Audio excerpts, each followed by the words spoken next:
Young Indian அமைப்பு சார்பில் X factor கற்றல் மாநாடு கோவையில் இந்திய தொழில் கூட்டமைப்பின் யங் இண்டியன் அமைப்பு சார்பில் 9வது பதிப்பாக எக்ஸ்பேக்டர் நிகழ்ச்சி நடைபெற்றது.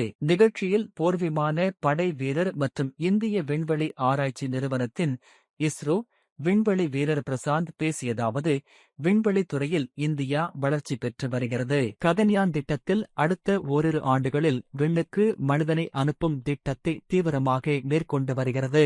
இதற்கென விண்வெளி வீரர்கள் தயாராகி வருகின்றனர். கடும் பயிற்சிகளை மேற்கொண்டு வருகின்றனர். வான்வெளியில் வீரர்களின் வாழ்வியல் முற்றிலும் மாறுபட்டதாக இருக்கும். அதற்கான தகவமைப்புகளுக்கு தயாராகி வருகிறோம். அன்றைய ஆன்மீகத்துக்கும் இன்றைய அறிவியலுக்கும் தொடர்புகள் ஏராளம். நமக்குள் இருக்கும் பல விஷயங்கள் பிரபஞ்சத்துடன் இணைந்துள்ளன. பல்வேறு காலகட்டங்களில் இறை நம்பிக்கைகள் நிரூபணமாகியுள்ளன. அவைகளை வானில் பறக்கும்போது உணரவும் முடிந்தது.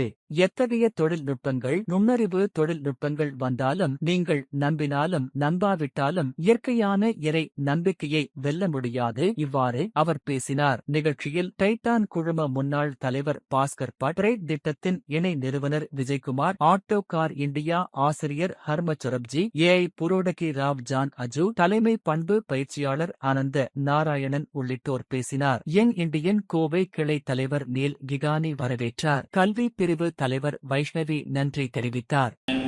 If you talk about tomorrow, then it's hydrogen. The EVs is a second choice or the third.